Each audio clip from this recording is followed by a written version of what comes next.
السلام علیکم دوستو، آج کی کہانی کا نام ہے جنگل کی دنیا۔ ایک گھنا سرسبز اور جادوئی جنگل تھا جہاں ہر دن خوشی کا دن ہوتا۔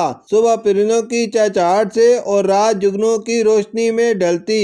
اس جنگل میں ہر رنگ، ہر خوشبو اور ہر آواز زندگی کی خوبصورتی بیان کرتی تھی۔ یہاں بھولو ہاتھی، چنکو بندر، گوشو خرگوش، مٹھو طوطا، راجا شیر، چڑیاں، ہرن اور دوسرے کئی جانور مل جل کر رہتے تھے، مگر ان کے ساتھ کچھ اور دوست بھی رہتے تھے۔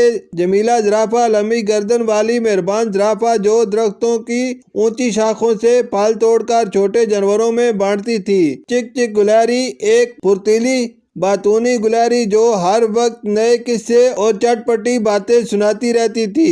دادا کچھوا، عمر رسید اور دانا کچھوا جو سب کو کہانیاں سناتا اور زندگی کی قیمتی باتیں سکھاتا۔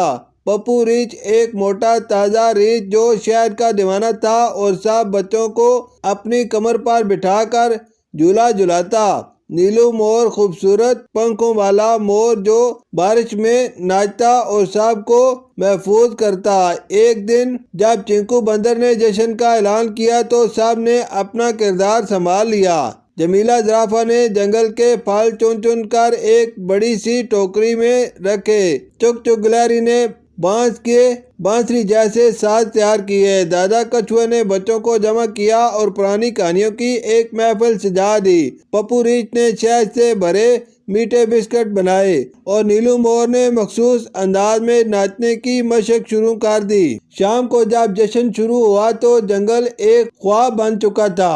درختوں پر جگنوں کی جھرمٹ، زمین پر پھولوں کی پتیوں کا قالین اور فضا میں خوشبوئیں موسیقی کا امتزاج۔ ہر کردار اپنی اپنی خوشیوں کے رنگ بکھیر رہا تھا، اور جب وہ تھکا ہارا بھیڑیا جنگل میں آیا تو ان سب کرداروں نے بھی پیار سے اس کا استقبال کیا۔ جمیلہ زرافہ نے اسے رس بھرا آم دیا۔ چک چک گلہری نے کہا، چلو بیٹھو، تمہیں ایک مزیدار کہانی سناتی ہوں۔ اور دادا کچھوا مسکرایا اور بولا، جنگل کی پہچان اس کے باشیوں سے ہوتی ہے اور آج سے تم بھی ہمارے ہو۔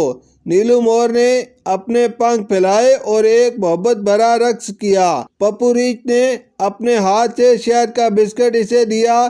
بھیڑیا افسردہ ہو گیا۔ اس نے نہ صرف پیٹ بھرا بلکہ دل بھی بھر گیا۔ وہ بولا، یہ جنگل واقعی خاص ہے، یہاں دلوں میں دروازے کھلے ہیں۔ اور یوں جنگل کی وہ رات دوستی، محبت، سیکھنے اور اپنانے کی روشن یاد بن گئی، جہاں ہر جانور ایک دوسرے کے دکھ سکھ کا ساتھی تھا۔ شکریہ۔